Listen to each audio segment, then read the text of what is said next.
Na hii ni sehemu ya pili, na mimi ndo naitwa Mr. Nice Simulizi. Ndo rubani wako, Captain, dereva, katika kukuletea hii simulizi na kukusimulia vizuri. Na cha zaidi ni kwamba wewe msikilizaji wangu umekwisha kusubscribe hii channel.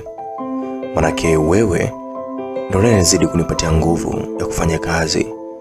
Unazidi kwa support juu ya maisha yangu kwa hiki ambacho mimi nakifanya. Yaani wewe ni bosi wangu mimi, kwa hiyo ni lazima nikubembeleze, ni lazima nikupende. Kwa hiyo nakuwa customer care. Lazima niwe mhudumu mzuri. Nikujali, nikuheshimu, nikutunze. Alafu wewe ni boss. Wewe ni nani? Wewe ni boss. Sasa sehemu ya kwanza, kama unakumbuka tulipoweza kuishia, ni pale ambapo kulikuwa kuna ugomvi mzito. Ni pale ambapo Munira alitoka jikoni ulipokuwa na Madam Fatuma, na alikimbilia moja kwa moja upande alipokuwa kaka Anwari, Uzair na mimi pale pale, na kuanza kuzungumza maneno mazito sana juu ya kumwelezea Fatuma, akidai kwamba Fatuma alikuwa anajiuza na si mtu mzuri.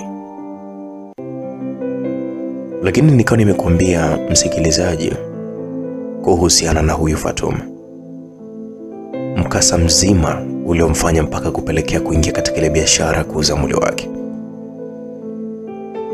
Alikuwa akihitaji kumsaidia baba yake alikuwa hospitali,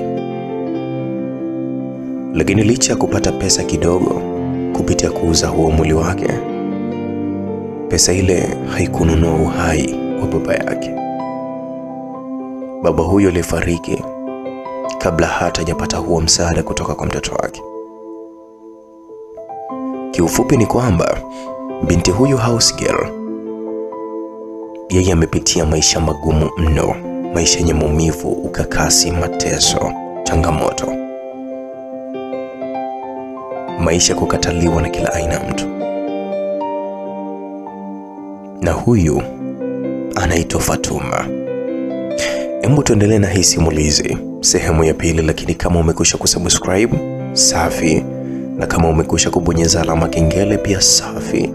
Na kama wewe utakuja chini na kucomment, pia safi. Nitashukuru sana kwa sababu wewe ndiye boss. Karibu. Sasa kwa upande wa wazazi wangu, wala hawakuwa na muda kuendelea kumsikiliza Munira na kilio chake cha uongo. Cha zaidi, walimchukua Munira na kumpeleka nyumbani kwao, wakamkabidhisha kwa wazazi wake kwamba kila kitu kuhusiana na yeye na kaka Anwari kimefikia mwisho. Lakini mapenzi yanauma nyie. Yaani Anwari hakuwa sawa kabisa. Imagine kuachana na mpenzi wako ambaye mmedumu katika uchumba kwa miaka kadhaa, halafu inakaribia ndoa ndio mambo yanaharibika kabisa kama hivyo. Lakini kwa upande wa mambo ya social media sasa, habari kubwa ilikuwa ni Fatuma, dada wa kazi, house girl, na kazi yake ya kujiuza mpaka kuzana mteja wake ambaye ni kaka Uzair. Yaani ilikuwa ni habari ya moto sana mtandaoni. Unajua ma-comment yalikuwa aje mtandaoni? Mwingine anakuambia, kama ujuavyo bwana, habari za mtandaoni, huyu dada ametuleta connection. Connection inauzwa, atoa buku 2 ulipie, hapo utaiona hiyo connection. Yaani ni vitu tu ambavyo vilikuwa vikitengenezwa ili kusudi kuvunja moyo wa dada yetu house girl. Mambo yakawa ndio hivyo. Lakini kama unavyojua msikilizaji, mambo magumu mazuri siku zote huwa hayadumu. Na hatimaye mwaka uko umepita na miezi yake kadhaa. Kipindi hiko hata mimi nilikuwa tayari nimekwisha kumaliza chuo. Nilikuwa nyumbani tu. Lakini kwa mwaka huu mwingine tena, ngoja nikwambie mambo kidogo yalibadilika. Kwa sababu Fatuma hakuwa tena kijakazi wa pale nyumbani kwetu. Kwa sababu alikuwa mke halali kabisa kwa kaka yangu Udhairi, baada ya kupata ndoa yao simple tu ya Kiislamu. Lakini pia kwa kipindi hicho Fatuma na kaka waliondoka kabisa pale nyumbani na kwenda kuishi sehemu nyingine ya kwao walikuwa wanaitaka kupanga, walikuwa wanataka kuishi. Lakini mimi kama Ruba, kama nilivyokuambia mwisho wa simulizi nikakwambia, siku zote kwa mtu ambaye mimi ninampenda niko tayari kwenda sehemu yoyote anakokwenda. Mimi niliamua kuwafuata. Yani nilitoka nyumbani kwetu nikielekea kwenda kuishi na Fatuma na kaka Uzairi, lakini pia kwenda kuishi na binti yao mrembo ambaye anaitwa Shami. Na huo ndo ukweli. Sasa kwa kipindi hicho bwana, Uzairi alikuwa na maisha mazuri kwa sababu alipata kazi nzuri sana, kazi ambayo ilikuwa ikimpatia pesa ndefu mno kwa mwezi na kumfanya kakangu kuishi maisha luxury akiwa na mke wake. Nakumbuka nilikuwa nimetulia zangu. Asubuhi hiyo nikasikia sauti ya Fatuma ikiniamsha kwa kuita jina langu, lakini pia kwa kunitikisa ili niweze kuamka pale nilipokuwa nimelala. Nikasikia Faisal wewe, Fei. Kwa uchovu hali ya juu sana niko nimefungua macho yangu. Shemeji jamani, umeanza unataka nini sasa? Nilimuuliza kwa sauti ya ili naweza nikasema kwamba kuna kazi sauti fulani kinakuwa kama kiromantic, lakini kwangu hii sauti ilikuwa puni ya kichovu mno.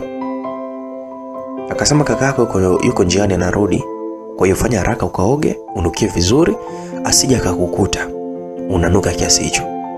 Hiyo mipombe yako ile kunywa hiyo. Bana, kusikia kwamba kakangu anarudi kwa haraka nilikuwa nimenyanyuka nikaelekea bafuni kuoga. Unajua watu wangu wa nguvu, mashabiki zangu yuko hivi. Kakangu mimi alikuwa amesafiri kikazi, ndio alikuwa kirudi kwa siku hiyo. Kwa upande wangu bwana, nilikuwa nanuka pombe baada ya kuhudhuria katika pati za watu huko sipataji jina. Alafu sasa nilikuwa nimeiga kunywa pombe ambazo sikuwa nimezizoea hata kidogo. Kwa hiyo nilikuwa nimesababisha nirudishwe nyumbani mchana kupe kabla hata keki haijakatwa katika ile shule. Yani ilikuwa buibwax. Hata sijitambui, lakini niliposikia kwamba kaka yangu anarudi, pombe yote ilikata kichwani. Sikuwa na hangover tena. Kwa hiyo nilioga zangu vizuri. Baada hapo nilikuwa nimeingia chumbani kwangu, nikaweza kujiweka sawa, na kisha nilikuwa nimetoka nje. Nilipotoka nje nikamkuta kaka Uzairi ndio kwanza anaingia nyumbani kwake. Vipi bro? Nilimsalimia kwa haraka. Nilikuwa nikiwa mbali naye kidogo, maana kinywa changu bado kilikuwa kama kinatoa harufu fulani hivi cha pombe. Hivyo basi ningeumbuka mbele ya kakaangu huyo. Basi salamu za hapa na pale zikaendelea, na baada ya muda kaka pamoja na mwanamke wake huyo akaitwa Feti wakawa wamesaidizana kubeba mabegi yao, wakaanza kuingia chumbani kwao. Lakini kabla hawajaingia chumbani kwao, Shami akaropoka. Mtoto wao sasa kasikia, baba leo umenichekesha, ulivyoanguka pale chini alafu kawa unaimimina pombe. Sasa nikasema baro yangu mie, hivi huyu mtoto mbona kama anaropoka sana? Ili kaka Udhairi akawa amegeuka nyuma na kuuliza, akasema pombe? Kamoyo kangu kakaanza kwenda kazi. Maana Udhairi hataki kabisa mambo ya pombe hapo nyumbani. Muda huo sasa Fatuma njaa sasa, sauti ya mahaba kabisa akazungumza. Akasema nimekumisi sana mume wangu, please twende ndani bana, achana naye mambo. Wallahi niliyashukuru sana mahaba ya huyu nani Fatuma kwa kakaangu, la sivyo ningekoma mbwa mimi. Basi wapenda nao hawa wakawa wameingia chumbani kwao, na baada ya muda kadhaa ikasikika milio tu, milio fulani ambayo ilinumiza sana mimi ambaye nimekuwa single takriban 4 years. Yaani inamaanisha kwamba miaka 4 huko nyuma. Na miaka yote 4 hiyo sijakutana na mwanamke yote yule. Na tena hii ni baada ya kumkosa Fatuma. Ndio kabisa nikasema mimi na mapenzi basi. Mkinikamata na mwanamke nipeni adhabu mnayojua wenyewe. Basi kapita hiyo siku. Na siku iliyofuatia kama kawaida niliamka mapema sana nikaanza kumsaidia shemeji yangu shughuli za usafi hapa na pale. Lakini jambo jema ni kwamba Fatuma yangu bwana ni mwanamke fulani ambaye yani hajajibuteka. Yani hawezi kutulia sehemu moja. Ni mwanamke ambaye anajituma sana. Hivyo basi nilivyoamka nilikuta mambo mengi sana akiwa amekwisha kuweka sawa. Siku hiyo mimi na Fatuma tumeingia jikoni tukaanza kuandaa chapati za kusukuma. Lakini kwa upande wangu mimi nilikuwa kama kibwagizo tu. Yaani nilikuwa ni mtu wa kutumwa, nipe hiki, nipe kile, nifanye hiki. Maana sikuwa nikijua kitu chochote kile kuhusiana na upikaji wa chapati. Na tukiwa tunaendelea na zoezi hilo, mara ghafla Uzairi akawa amekuja kaka yangu. Na moja kwa moja na kwenda kumkumbatia mwanamke wake huyo kwa nyuma.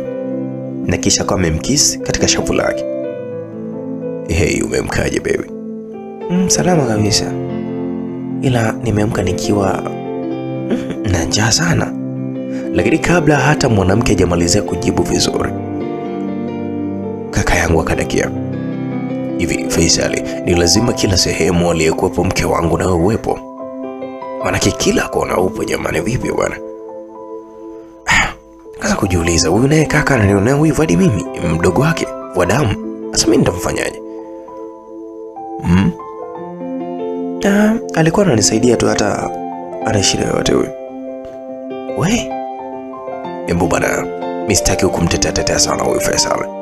Wewe dawa yako ni moja tu Fei. Dawa yake ni moja tu, apate mwanamke. Basi tuone kama utakuwa karibu na huyu nani shemeji yako. Ase, nyie kama ni kweli nitakuja kupata mke, basi nipate mke kama shemeji yangu huyo Fatuma Alai. Yaani life yake, lifestyle na kakaangu walivyokuwa wanaishi ndio kitu ambacho kulikuwa kinazidi kunitamanisha sana. Mara ghafla shemeji akawa amedakia sasa Fatuma. Akasema, tena hapa ndo nimekumbuka nimekumbuka. Faisal, nadhani kuanza kesho tunategemea kuwa na wageni hapa nyumbani. Ni marafiki zangu mimi wawili. Mmoja atalala siku moja na kuondoka, lakini huyo mwingine tutakaa naye hapa kwa muda kwa hapa nyumbani. Ni yule ambaye nilienda naye katika msiba wa wazazi wake wale waliofariki pamoja kwa ajili ya moto. Sawa Fatuma. Wewe hauwezi kumuita shemeji mpaka umuite jina lake kabisa. Jina rahisi kwangu kumuita ni waifu tu, lakini shemeji hapana. Nilijibu ikiwa ni sehemu ya utani tu, wala si kwa serious. Na pale muda huo kakaangu akaanza kunikimbiza. Nilivyojibu kumuita waifu, akaanza kunikimbiza kweli. Ase, hivyo unajua kwamba mimi nachokiamini hata nikioa naomba nibaki tu kwa kaka Uzairi. Manake wananifanya kama mimi ndio mtoto wao wa kwanza. Wazazi wangu wamekwisha kunipigia sana kelele ili niweze kurudi nyumbani, lakini wapi. Yaani kurudi nyumbani kwetu mimi ni uongo, nitabaki na huyu kakaangu. Lakini pia nikirudi nyumbani nitakumpweke sana, manake hata kaka Anwari hayupo. Amehamishiwa kikazi Dodoma, makao makuu ya Tanzania. Basi na hatimaye siku ya wageni kuja pale nyumbani kama imefika. Na baada ya muda kweli wageni wakawa wamefika, na mimi ndo nilienda kuwafungulia geti. Sasa kile kitendo cha kufungua tu mlango niko nimekutana na uso kwa uso na piskali hatari, pisi fulani hivi, mtoto kweli. Nilishindwa hata kuongea, niko nimeisha tu.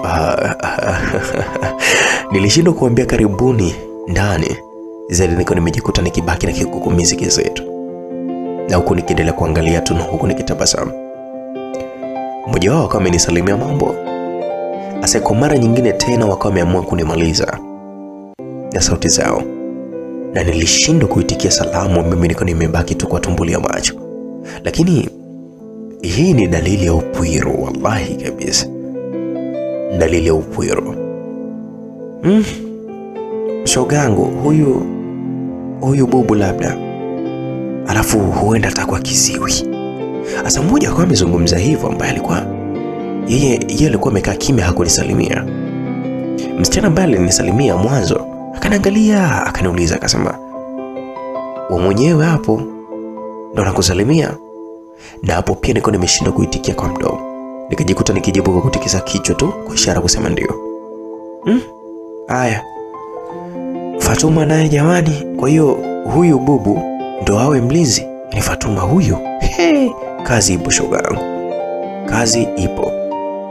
Alizungumza ule msichana mwingine na kisha kwa ameongeza, "Ni mkaka mzuri, handsome, lakini bubu, hebu twende ndani bwana shogangu."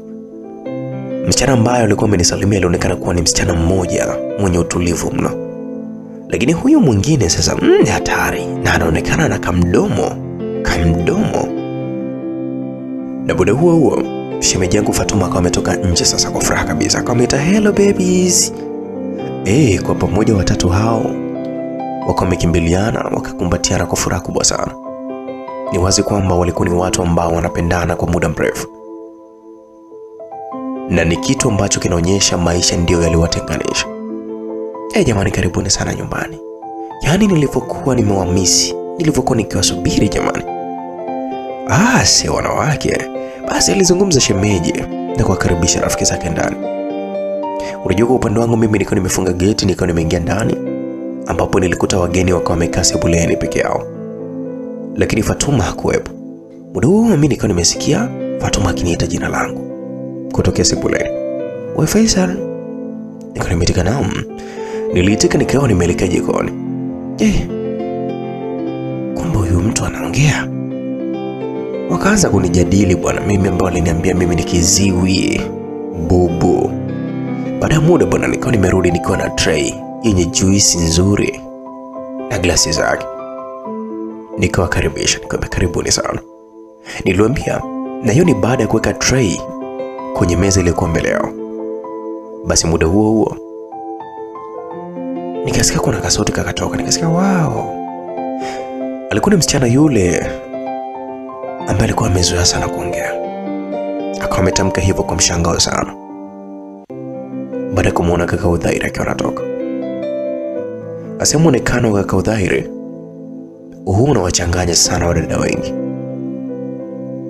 Na huyu sasa ni mmoja wapo. Manake macho alimtoka na akawa amebaki akiachia tu mdomo. Karibuni sana. Asante. Walijibu wasichana hayo. Na kisha kaka Udhairi akawa amemwita mwanamke wake na kuelekea naye jikoni. Baby. Na kuomba mara moja. Wewe, hivi kumbe huyu ndo mume wake?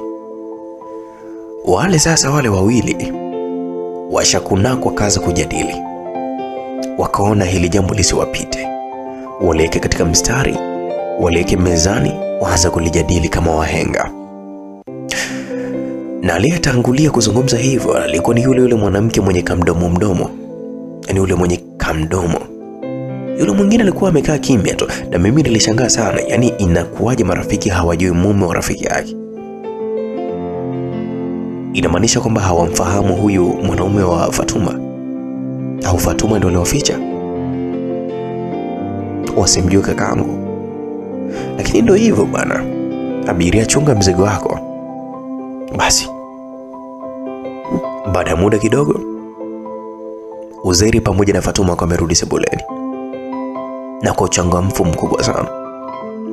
Jamani, poleni, nimwache wenyewe, nilikuwa nakeka mambo sawa jikoni.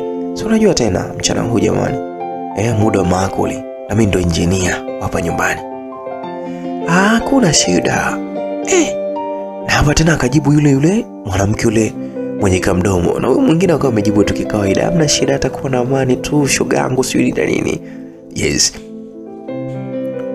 Na kwa kuwa Fatuma ndo anamjua kila mtu, Basi akawa amefanya utambulisho kidogo pale nyumbani, na hapo ndipo nilikuwa nimejua majina ya wale wasichana, ambapo kulikuwa kuna Husna na Jasmine, ambapo naweza nikamuita Jazz.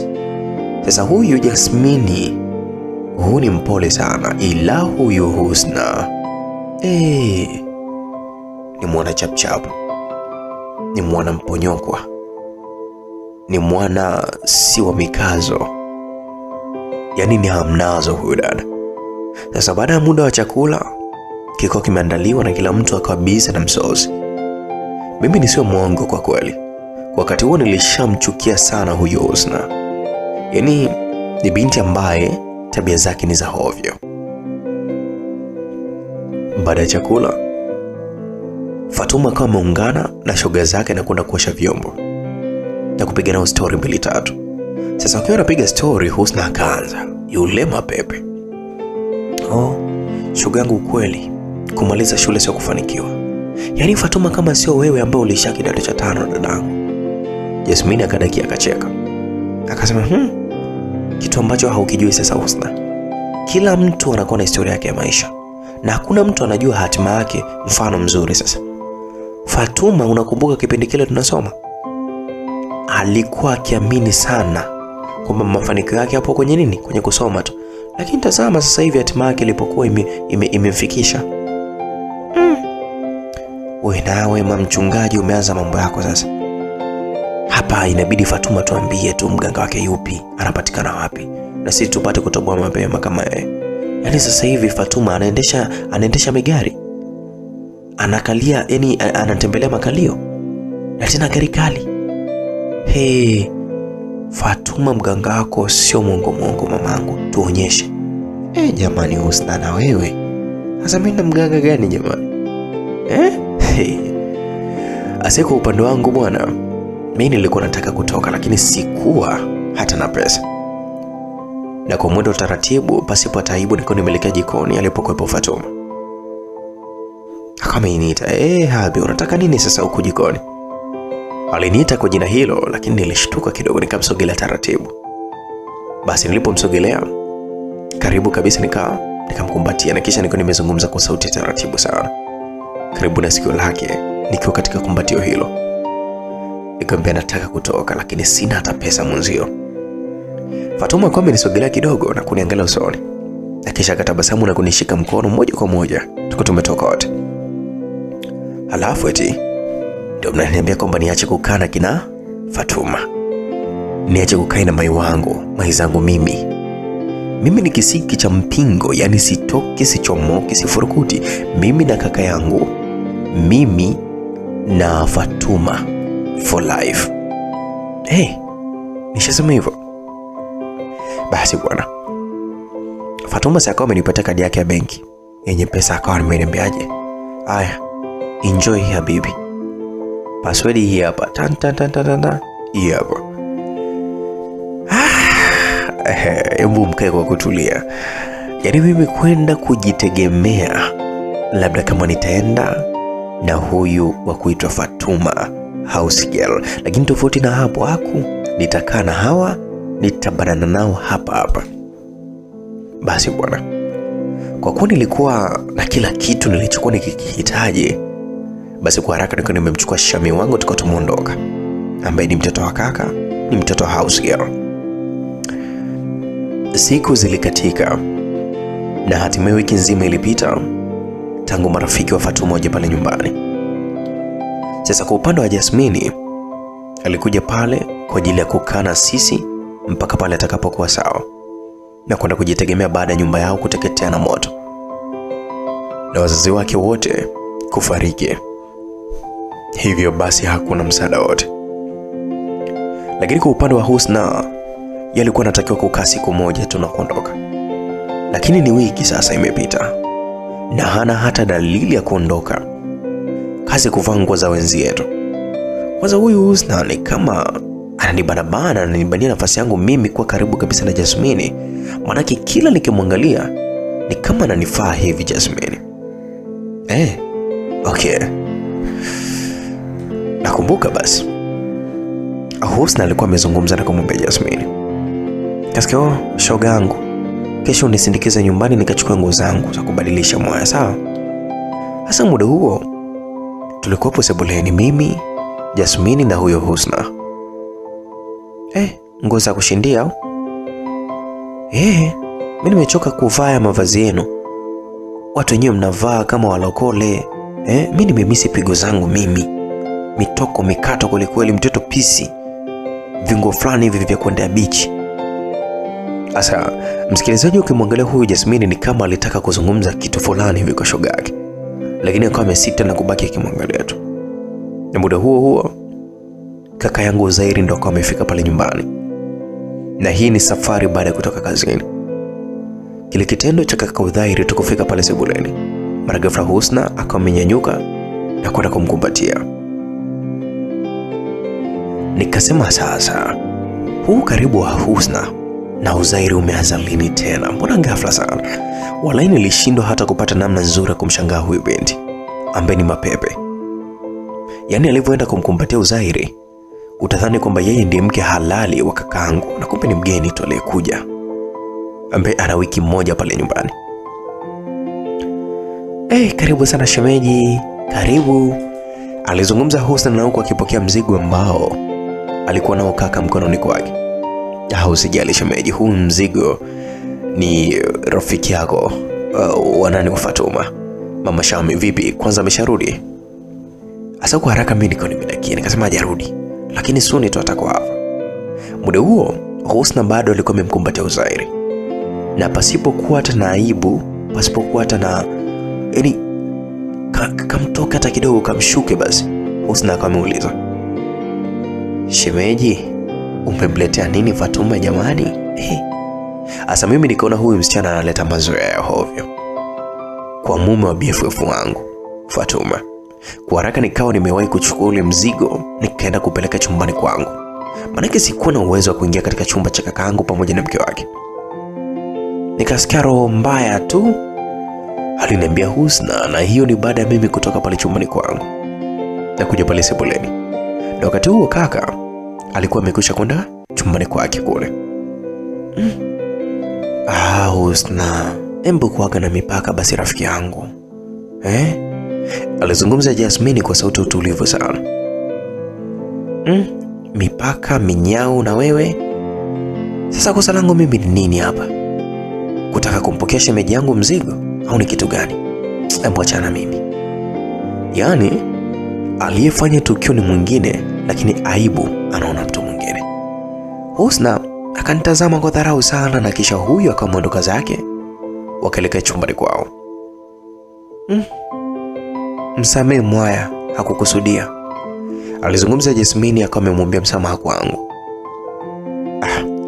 Hivyo unajua kuna namna fulani hivi nilifurahia sana, manake nilikuwa nikitamani sana kuzungumza na huyu msichana, lakini sikuwa najua ni jinsi gani mimi namwanza kuzungumza naye. Hivyo basi yeye kuniongelesha tu ni kama alikuwa amenirahisishia kazi. Nikamwambia okay, usijali Jasmine, mimi naelewa. Akasema sawa. Alipojibu hivyo aliniangalia kwa aibu. Unajua wanawake bana kama hawa wenye aibu ndo wenye mambo yangu sasa mimi. Nikamwambia unajua by the way, jioni hii tunaweza kwenda nje kutembea manake naona sasa unakaa sana ndani. Nilianza mambo yangu kutupa kandoano. Aliniangalia akaniuliza leo au? Nikamwambia yes, atakaporudi tu shemeji yangu. Sawa, hamna shida.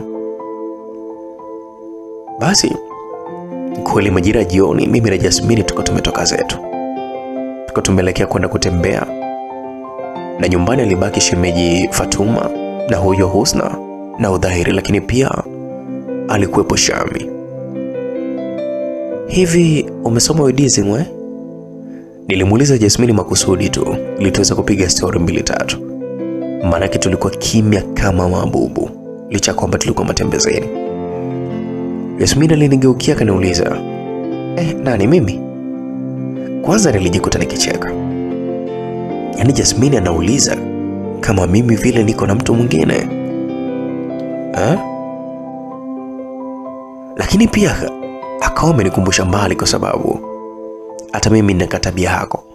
Nikiulizwa nasema nani mimi? Sasa nilipocheka kama ameniuliza unacheka nini sasa? Nikamwambia umenichekesha tu na swali lako. La nani mimi?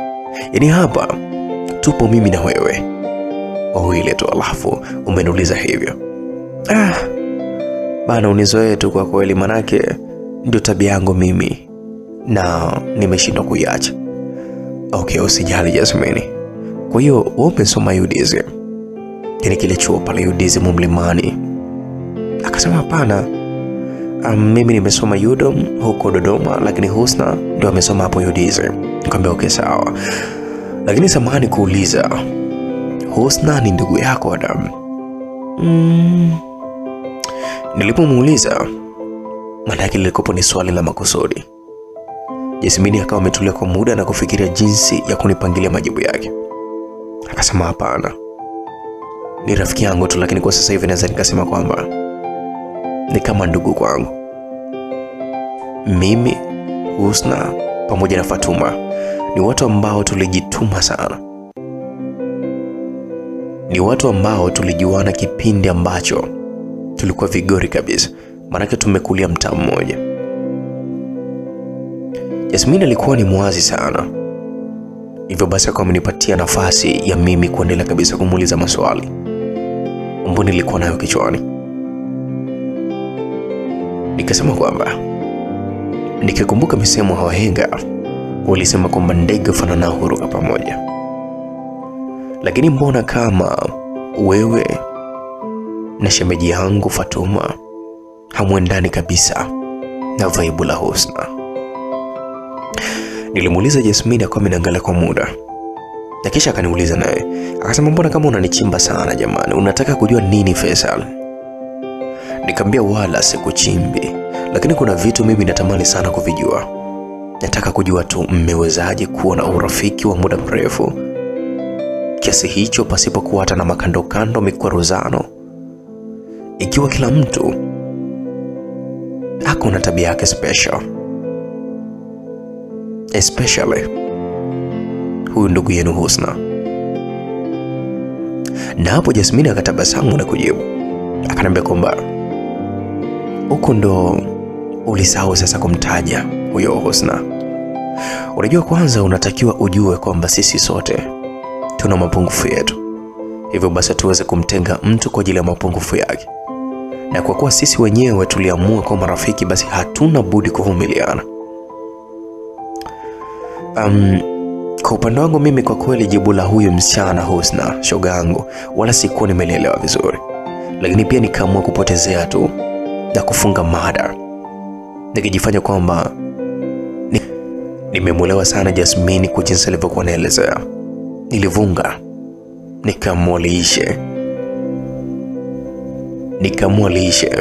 nikaamua kunyamaza. Basi bwana, majira kama saa 1 hivi mimi na Jasmine tuko tumerudi nyumbani. Nikamkuta shemeji akianza kuandaa chakula cha usiku akiwa mwenyewe tu jikoni. Nilijiongea taratibu mpaka Fatuma alipo. Nikamuuliza vizuri, kaka Udhairi yuko wapi? Manake hii hali sio kawaida kaka yangu kumwacha mwanamke wake jikoni mwenyewe. Mara nyingi hapana, huwa anamsaidia. Lakini alinijibu akasema ameenda kumpeleka Husna nyumbani kwake. Akasema ameenda kumpeleka Husna nyumbani kwake? Na hapo alijibu akiendelea na shughuli zake za mapishi. Nikasema okay sawa. Hivyo unajua nilijikuta nikishtuka sana. Hivyo unajua kwamba kiukweli sikuwa na amani na huyo mwanamke wa kuitwa Husna kwa kaka yangu Udhairi hata kidogo. Ili muda wote akili yangu ilikuwa ikiniambia tu kwamba huyo msichana anamtaka kaka yangu. Na sio akili yangu tu, matendo ya Husna yalionyesha kila kitu kwa uwazi kabisa, lakini ni kama wameamua kujifanya vipofu. Nikasikia sauti ya Jasmine akiuliza naye kwa mshtuko. Akasema ndio ameondoka au? Akasema ya, mbona umeshtuka sana, kwani uko unajua hii taarifa yeye kuondoka hapa nyumbani Husna siku ya leo? Jasmine akasema hamia hakuniaga.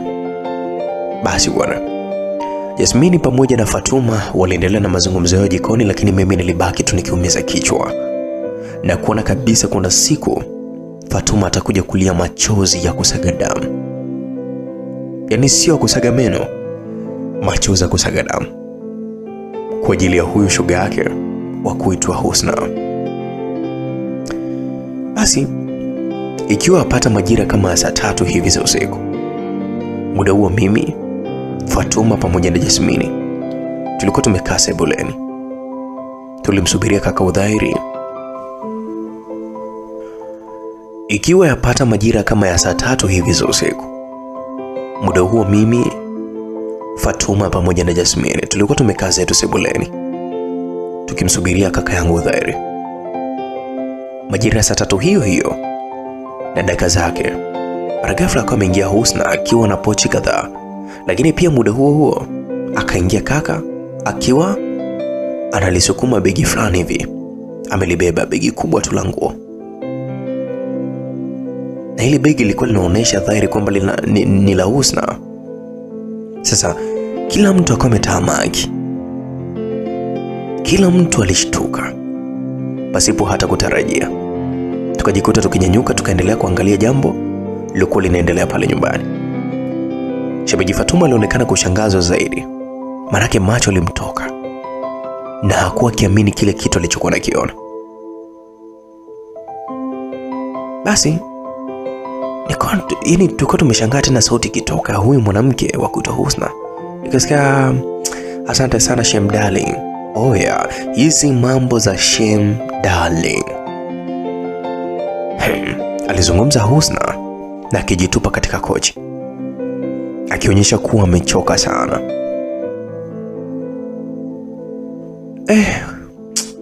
Fatuma, mwanzoni nimechoka sana wallahi, lakini kikubwa nguo zangu zimeweza kufika salama salimini hapa nyumbani. Husna aliendelea kujiongelesha tu, lakini kwa upande wa kwetu sisi kila mtu bado alikuwa katika sintofahamu. Yaani Husna ndio kwanza ameamua kabisa kuhamia pale nyumbani na sio kuondoka kama ambavyo kila mtu alitarajia kwa siku moja. Muda huo Udhairi alionyesha wazi kuwa na hasira sana, tena sana tu. Yaani unaweza kujua ukweli kwa kumwangalia machoni kwake tu.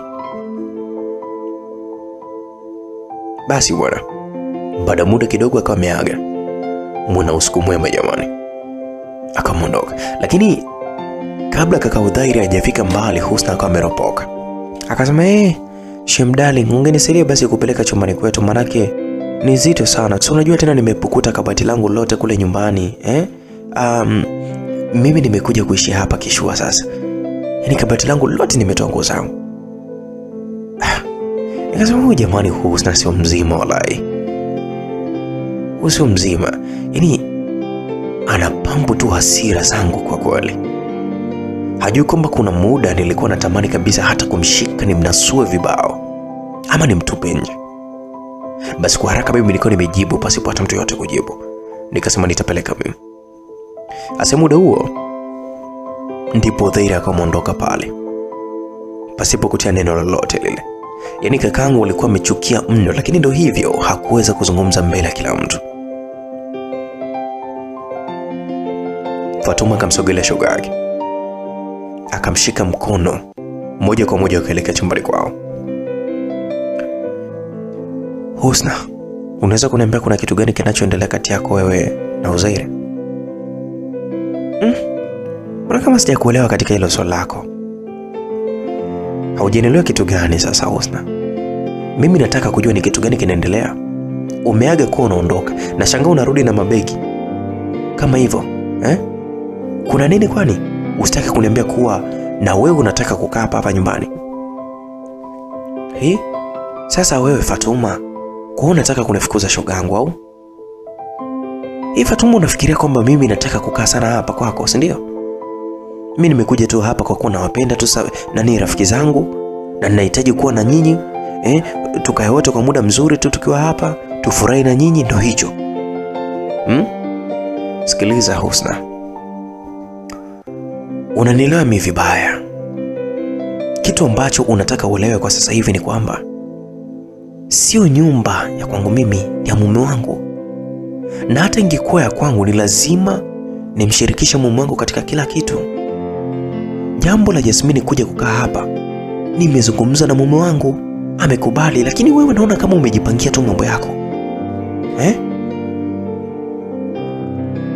Wewe Fatuma, wewe Feti. Hivyo unajisikia lakini unavyoongea ni wazi kuwa haunitaki hapa nyumbani kwako.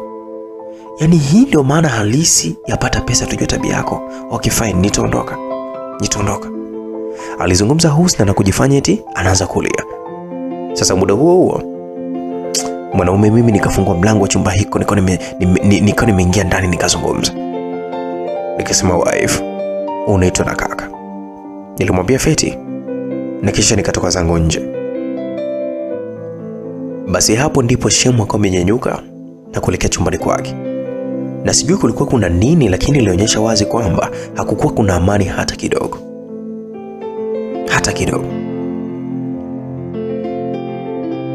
Na hatimaye siku nyingine ikawa imeshika nafasi, msikilizaji. Na siku hiyo bana, sijui ni nini, lakini nilikosa kabisa usingizi. Nikawa nimeamka mapema kabisa, nikatoka nje. Sasa picha linaanza ile siku natoka nje, nikamkuta shemeji Feti akiwa amelala sebuleni. Kiukweli nilishtuka sana. Yaani majira saa 12 Feti amelala kabisa usingizi pale sebuleni, na tena kwa kujikunyata. Hii ilikuwa ni siku nyingine kama nilivyotoka kukuambia msikilizaji. Nilikuwa nimemuita, shemeji, wife, Mama Shami. Nilimuamsha kwa kumuita majina yote yaliokuwa na muhusu, majina yake pendwa. Akameguna akasema Na hapo alidhihirisha alikuwa anajinyosha na kwa kionekana kuwa na uchovu wa hali ya juu sana. Nikamwambia sasa mbona kama umelala hapa? Na hapo nilikuwa na wasiwasi sana juu yake. Akili yangu iliniambia kwamba yeye na kaka wamegombana chumbani.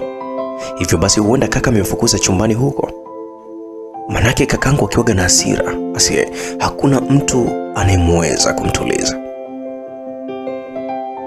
Akaniuliza shemeji, akasema kwani saa ngapi? Nikamwambia ni saa 12:06. Kwa nini umelala hapa? Akasema sijui hata mume wangu yuko wapi.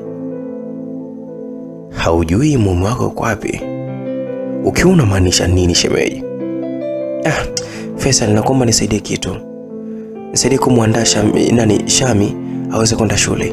Mimi naingia mtaani kwenda kumtafuta mume wangu, sawa? Alizungumza Fatuma na huko kinyanyuka kitini. Ile ilikuwa tayari kwa ajili ya kuondoka. Nikamwambia muondoka saa ngapi kwani? Akasema saa 7 za usiku. Nimejitahidi sana kumzuia lakini nimeshindwa. Mpaka saa 9 usiku akawa hapatikani katika simu. Faisal, mimi naogopa sana mwenzio. Udhairi ameondoka akiwa na hasira sana. Lakini kabla sijaweka neno lolote lile, mlango ulifunguliwa na kuka Udhairi ndiye alikuwa anaingia pale nyumbani. Fatuma watu wakamsogelea mume wake na kutaka kumkumbatia, lakini kaka alikwepa na kisha kazungumza. Faisal, muandae Shami, nataka niondoke naye eleke shule. Uzairi baba, please tuzungumze, aliongea shemeji yangu. Na kwa machozi yakaanza kumtiririka. Nye huyu Fatuma wallahi nampenda sana. Yaani ni kitendo tu cha kuona machozi yake nilijikuta nikiumia mno. Maumivu yalikuwa ni makali sana katika moyo wangu, licha kwamba nilikuwa sijui chozi lake lilikuwa linamaanisha nini juu ya mwanamume wake. Nikazungumza, nikamwambia kaka, zungumza na mkeo, zungumza na shemeji yangu. Nilizungumza kwa sauti ya huzuni sana. Faisal, muandae mtoto, lakini pia na wewe jiandae tunaondoka wote. Kasema sasa huyu kangu ni vipi jamani? Yaani mimi niondoke humu ndani nenda wapi? Yaani nikakae mbali na Fatuma? Hapana bana, tuheshimiane kwa kule katika hili. Nikamuuliza kwani kaka kuna nini? Niliendelea kuhoji na wala hata sikupatiwa majibu sahihi. zaidi ya kusisitizwa tu kujiandaa na kumwandaa Shami. Muda huo yule Kisebengo akawa amekuja hapa. Na mwongelea Husna jamani, akawa amefika sebuleni. Ni wazi kwamba alisikia mzozo uliokuwa unaendelea pale. Asa moja kwa moja Husna akamsogelea Uzairi. Akamuuliza, unaendeleaje? Mara ghafla Uzairi akamvuta Husna karibu yake na kumpata kisi moja matata mbele ya watu wote. Ilijikuta nikishtuka tena sana. Lakini baada ya kutuliza akili yangu ndio nikagundua kwamba yalikuwa ni mawazo yangu tu, kwa sababu Husna alipomsogelea kaka yangu Uzairi alimsukuma Husna kwa nguvu sana na kumfanya Husna anguke chini kama mzigo wa viazi. Kumbe yani akili yangu ilinituma mbali, ningemtandika huyu mdada. Basi bwana, moja kwa moja kakangu mimi akawa ameenda chumbani kwake pamoja na Feti akimfuata kwa nyuma. Sasa kierere tu kimekukamata, hata malaika wako wa zamu anashindwa kukusaidia. Nilimwambia Husna ambaye muda huo alikuwa haamini kile kitu alichokuwa amefanywa na Uzairi. Kwani Faisal unanitaka au? Bwana kama unanifuatilia sana maisha yangu wewe. Husna, mwogope Mungu. Yaani mimi nikutake wewe. Yaani nije kwako kuokota UTI. Hebu tuheshimiane binti. Mimi hata tukifungiwa katika chumba kimoja wiki nzima na wewe pasipo nguo, sitakugusa. Wallahi sitakugusa. Thubutu. Hivyo unanichukulaje mimi? Hata hivyo siwezi kutoka na mwanaume kama wewe. Unaingangania nyumbani kwa kakako. Utanisaidia nini mimi wewe? Utanisaidia nini nakuuliza? Lakini Husna, akili yako ni kama kichaa fulani hivi. Na ukichaa wako ni kama umelogwa. Sasa mimi nipo kwa kaka yangu na wewe upo kwa nani? Wewe una ndugu hapa au nini? Na hapo ndipo Husna aliponyosha mkono wake na kutaka kunichapa kibao, lakini kwa sababu mimi nilikuwa ni mrefu sana kwa Husna, nilichokifanya ni kumpiga konze zito sana katikati ya utosi. Nikamwambia nikamwambia lia konyo wewe. Lakini watu wafupi bwana ni raha sana kugombana nao. Yaani unapata ka uwezo fulani hivi kakumpiga pasipo hata kutumia nguvu. Yaani mimi kiufupi kwa huyu Husna nilikuwa na uwezo kumpiga anguke chini, lakini nilimgonga konzi tu katikati ya utosi. Na bahati mbaya Husna utosi wake mpaka leo hii unadunda. Bado hajakoma utosi, ndio maana akili yake bwana haijatulia, ni mapepe.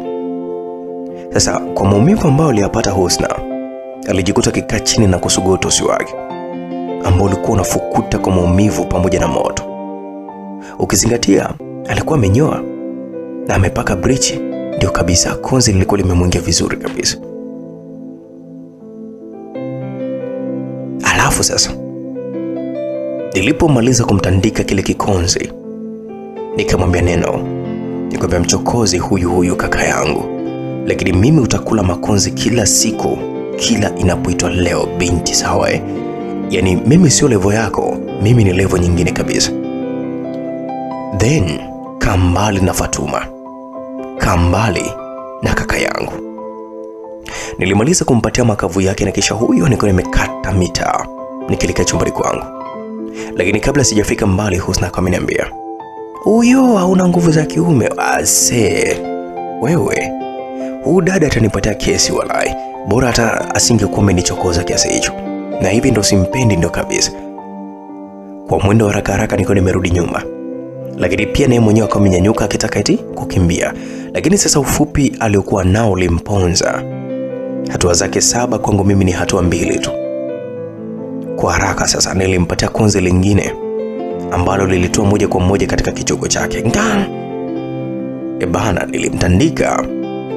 Maumivu sasa hivi aliyoyapata katika hili konzi la pili alikuwa ni makali mno. Husna wa watu alijitupa chini na kuanza kufurukuta, na huku akikinga kichwa chake nisije nikampatia konzi lingine. Lakini hakujisaidia kabisa. Nikamsogelea nikampatia konzi lingine katika komwe. Yaani huyu sasa hivi itakuwa nampiga tu kama mtoto wangu. Mimi niwe mama wa kambo. Manake sasa ana mazoea, alafu ana mambo ya kijinga. Na hivi nikikumbuka amekuja na begi lake la nguo, amehamia kabisa. Huyo ananichukulia aje huyo? Kidogo nikamwambia, sasa wewe, hapo nimekupa mfano tu, rudia tena. Huyo nikaondoka zangu. Basi bwana, tukiachana na huyu mwanamke kiherehere kisebwengo asikuwa na haya. Kwa upande wa da Fatuma, unaweza nikasema kwamba shemeji yangu Fatuma na Uzairi bado malumbano alikuwa akiendelea sana. Ingawa walijitahidi sana waweze kuyamaliza, ama walijitahidi sana tusiweze kusikia sauti zao, lakini bado migongano ilizidi kusikika. Shemeji Fatuma kaanza kulalamika kwa kudeka sana huko chumbani. Akasema mimi najua tu kwa haujawahi kunipenda kabisa, na ndio maana hautaki kunielewa na kunisikiliza. Yaani hautaki kabisa kuamini kwamba mimi sina mahusiano yoyote yale na ex wangu. Yaani wewe unamwamini sana Husna kuliko hata mimi mke wako. Okay, sawa tu basi. Nipige hasira zako ziishi. Kisha binti akawa amemsogelea kaka yangu karibu kabisa na kusisitiza. Akasema nipige sasa. Nipige nimesema. Nani anaweza kumpiga binti mrembo kama Fatuma? Kaka yangu akawa amemnyanyua Fatuma yake vizuri kabisa. Kwa pamoja wawili hawa wakaangukia katika kisi zetu. Walikumbatiana na muda wote huo kaka yangu alikuwa amembeba tu Fatuma wake. Baada ya muda wawili hao waliangukia katika uwanja wa 6-6. Na mechi kali kati ya Simba na Nanili ziliendelea. Na kiukweli mechi hiyo ilikuwa ni kali sana. Nilichukua dakika zote 90. Baada ya muda wote wawili wametoka nje wakiwa wanacheka sana, utadhani kwamba sio wao walikuwa kigombana muda so mrefu. Udhairi pamoja na Fatuma waliingia jikoni na kuandaa kifungua kinywa kwa pamoja kama ambavyo wamezoea. Asa kiukweli ilikuwa ni furaha sana kwa upande wangu kuwaona. Na kwa kuwa nilikuwa nimezoea kumchokoza kaka yangu, ndipo nilipoweza kufanya vivyo hivyo. Nilienda kumchokoza. Kaka, tushajiandaa.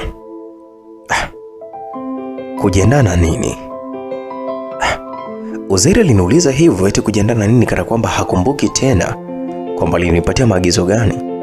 Kwa haraka mimi niko nimemjibu. Asa bros, uliniambia nimwandae Shami na mimi nijiandae ili tuweze kuondoka na wewe. Akaniuliza, mnaondoka mnenda wapi? Au mmepamisi nyumbani kule nimuite mtu aje kuwapeleka?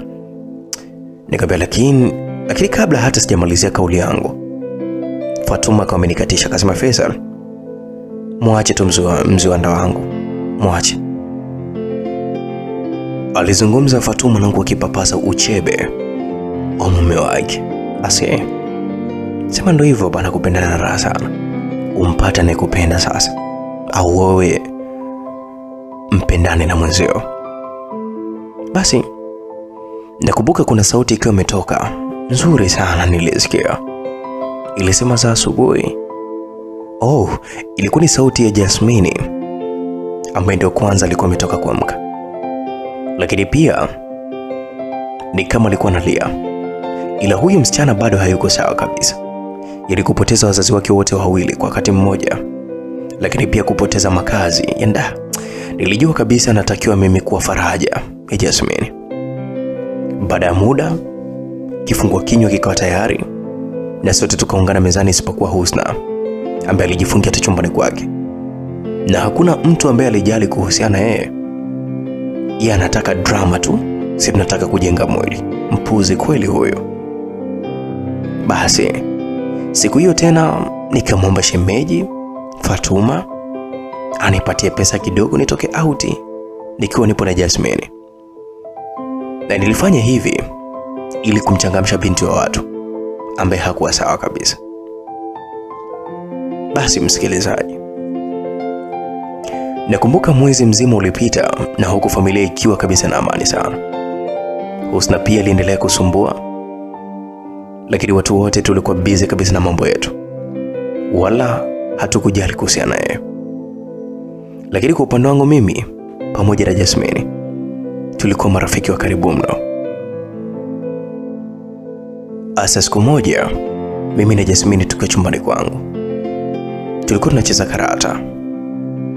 Nilijikuta nikimtamani sana Jasmine wa watu. Yaani hisia zilinikamata nikashindwa kabisa kujizuia. Na ghafla tu nilikuwa nimesogeza mkono wangu, nikaanza kumpapasa Jasmine wa watu.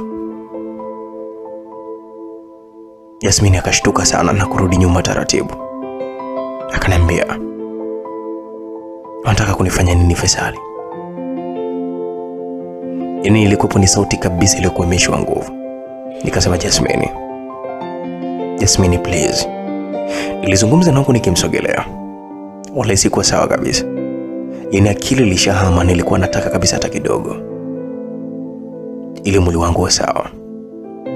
Yaani na miaka 4 nipo tu na hali yangu sio nzuri kabisa. Akaniambia, "Faisal, usinisogelee, nitapiga kelele ujue." Nikamwambia, "Jasmine kidogo tu nakuomba." Kutokana na kuwa ni mtu mzima Jasmine akaona mambo sio mambo. Kwa haraka akawa ameshuka kitandani na kutoka zake nje kwa kasi zote, na kuniacha nikihangaika sana mwenyewe. Wase wallahi nilijikuta nikilia tu ndani. Lakini la huo ndo ujinga. Nilihangaika peke yangu, lakini mwisho wa siku nilikuwa nimepumzika, nikalala zangu. Asa tangu siku hiyo Jasmine akaanza kunikwepa. Yaani Jasmine unaweza kumsalimia akaenda mbali ndipo akaweza kuitikia salamu yako. Kwa hiyo nilijiona kabisa mimi ndo mkosaji kwa upande wangu. Maana mimi nilitaka kufanya yangu pasipo hata kuzungumza naye, pasipo kumtongoza. Hivyo basi nilimkosea sana heshima. Basi kwa utulivu wa hali ya juu sana siku hiyo nyumbani tukiwa tumebaki mimi na Jasmine tu, nikajikaza nikaenda chumbani kwa Jasmine.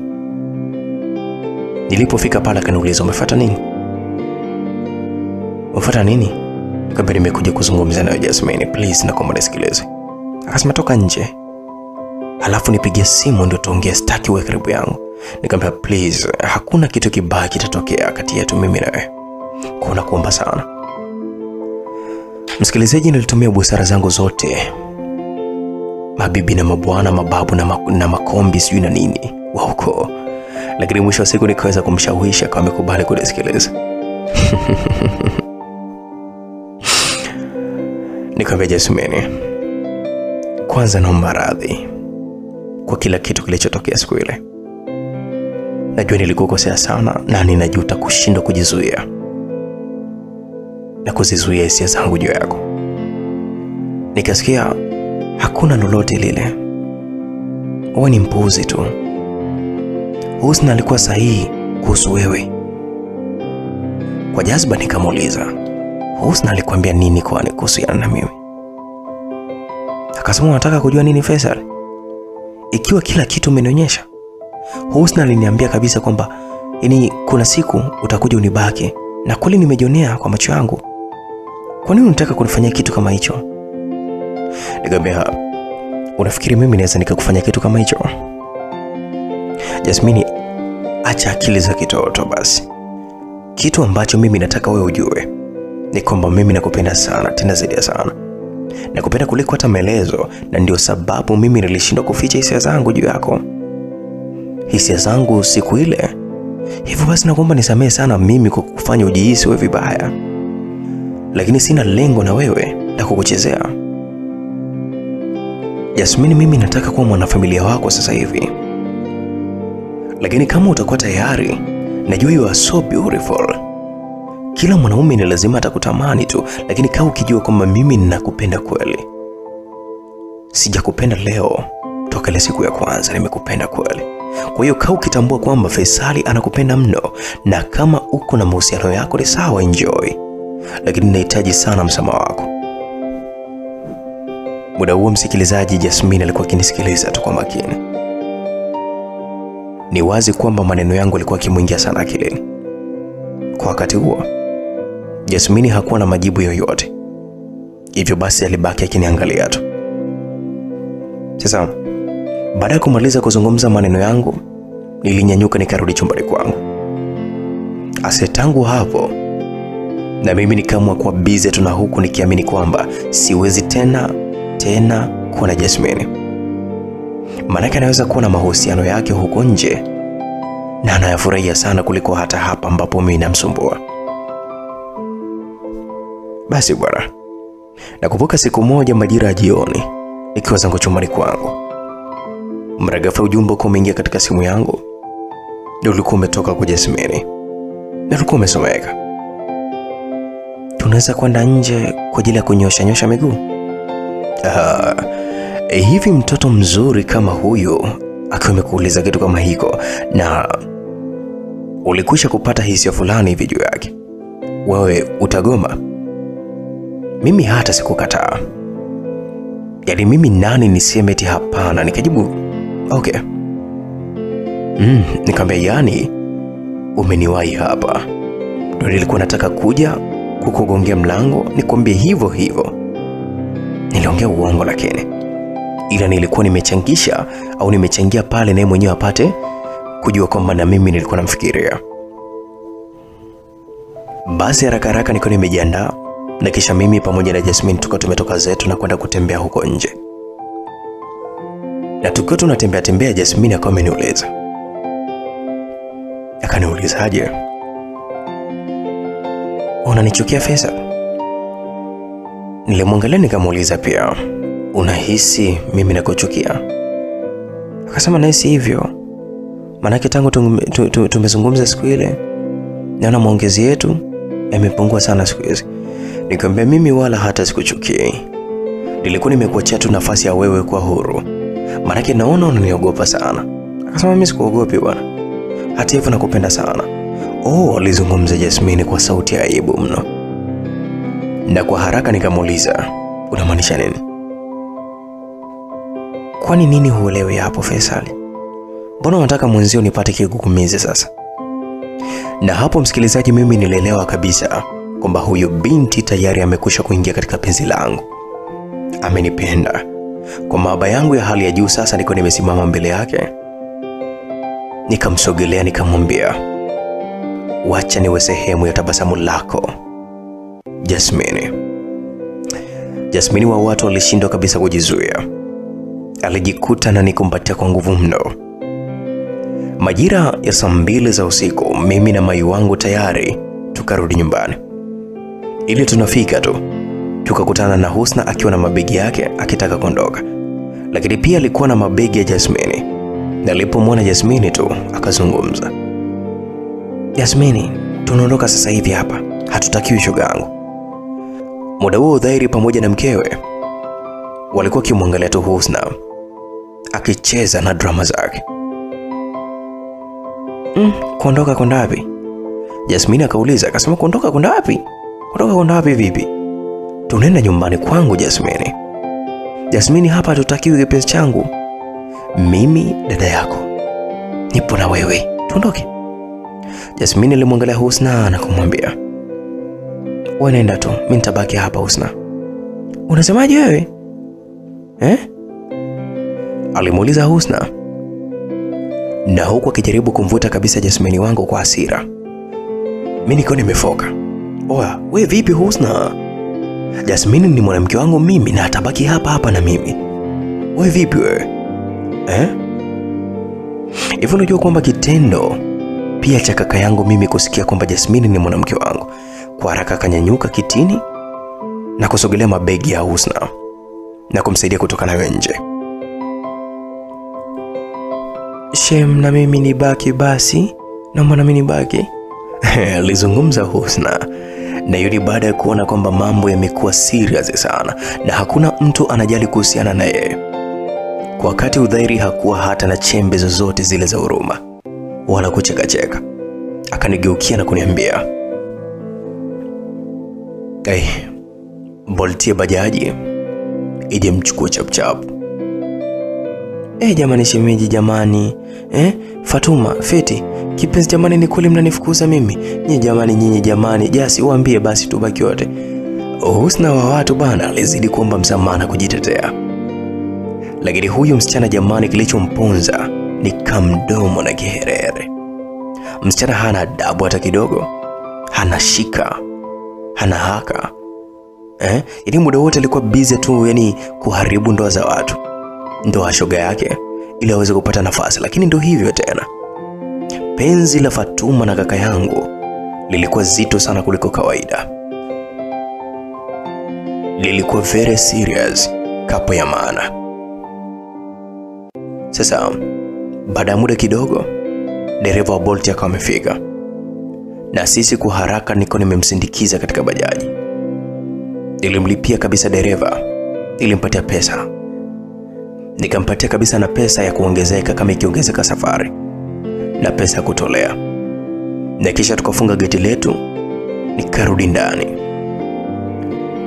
Msikilizaji, kilichofuata hapa wewe utaniambia, humo ndani tunafanya nini mimi na mpenzi wangu?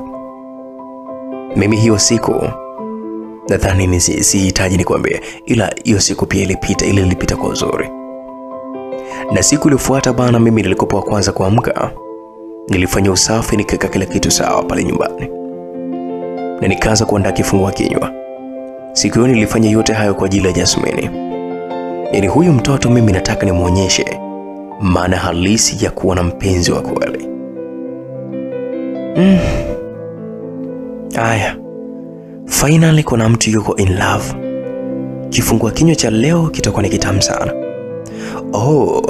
Alizungumza shemeji yangu Fatuma. Niligeuka nikamwangalia na kisha nimejibu, sijakuhesabia hiki. Kwanza ni kwa ajili ya Jasmine.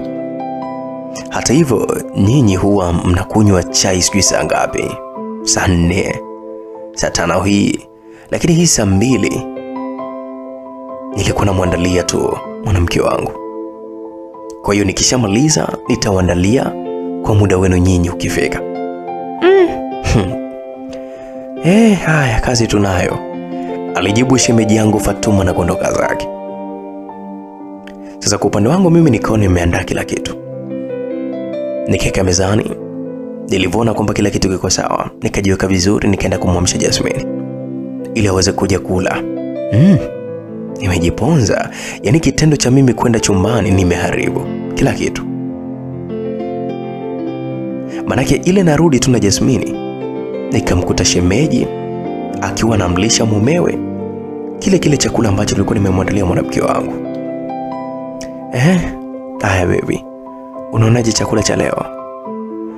Na bado Fatuma alikuwa akimuuliza udhairi, na huku macho yake yakiniangalia mimi.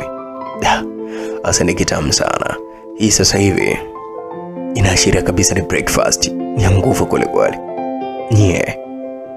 Kuna muda nilikuwa nikitamani hata kulia. Jasmine wa watu akawa wamesalimia pale, na kisha nikamshika mkono nikaenda naye jikoni. Na kwa kujibaraguza niko nimemwambia, leo nimemwambia shemeji kwamba kila mtu aandae kifungua kinywa chake. Kwa kila mtu aandae chakula cha mwenzie ampendaye. So, wao wamekusha kumaliza na sisi tuanze mai wangu vipi? Ni Faisali wewe. Usomeniambia kwamba umeshaniandalia kifungua kinywa tayari au? Ilikuwa ni gia tu ya kukutoa bafuni kwa haraka huko. Manake wewe naye kukaa chumbani bafuni ukiingia kuoga basi unakaa muda mrefu. Na mimi nilikuwa natamani tu nikutoe hivyo.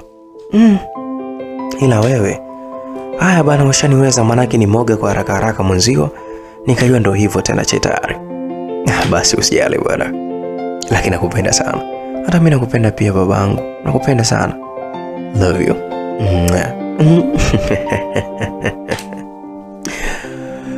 Basi mimi na Jasmine tukaanza kuandaa kifungua kinywa pale kingine.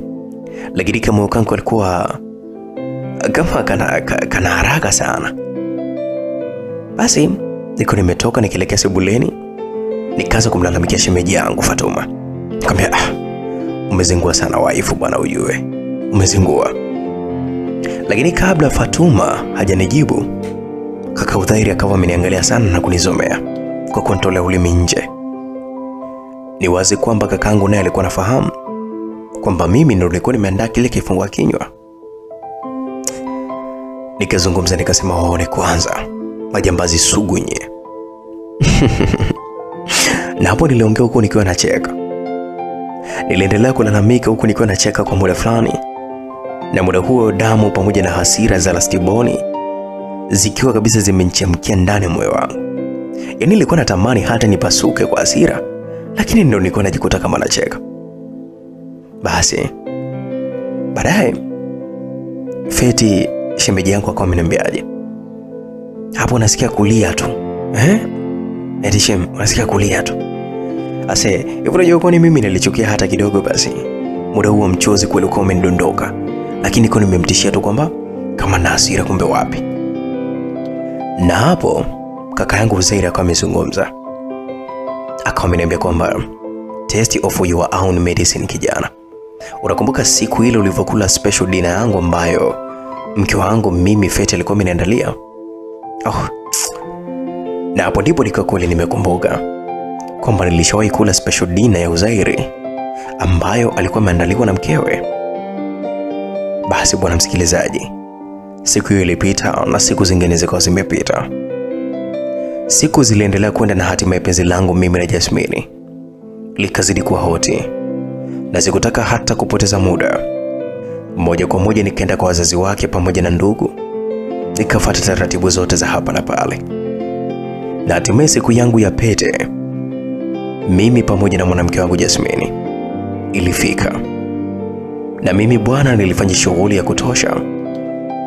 Nakumbuka wakati nilipokuwa nakuwa nilijiwekea ahadi, ili kwamba nadhiri kwamba nikitaka kuoa sherehe yangu itakuwa kubwa sana.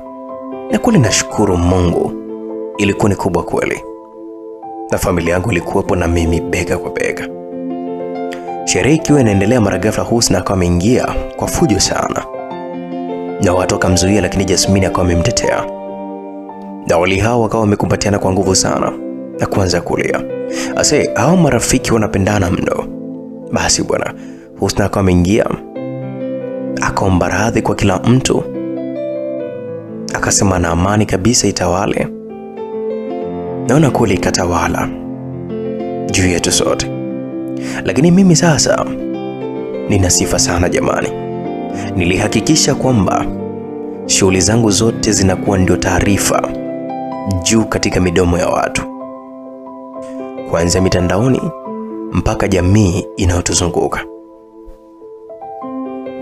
Basi msikilizaji, baada ya kuwa mume wa Jasmine sasa hivi, nikazungumza na wazazi wangu na nikaweza kupata kazi nzuri kabisa.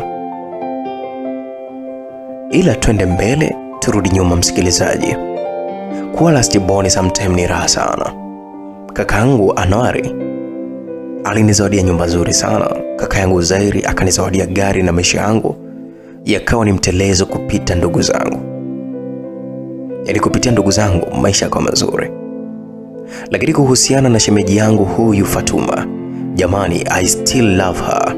Yaani huyu msichana sijui ni nini kitatutenganisha. Kila weekend nipo nyumbani kwa Fatuma.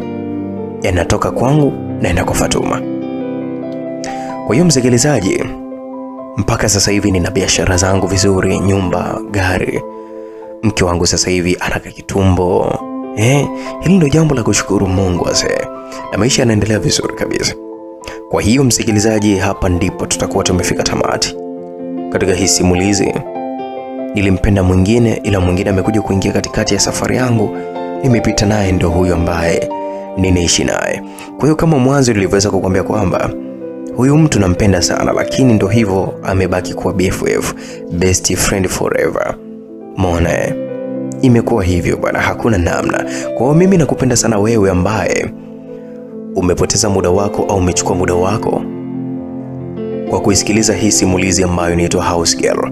Mimi naitwa Mr. Elnai Simulizi, lakini pia usiache kusubscribe na kunifollow. Asante sana na Mungu akubariki. Tukutane katika simulizi zingine zijazo.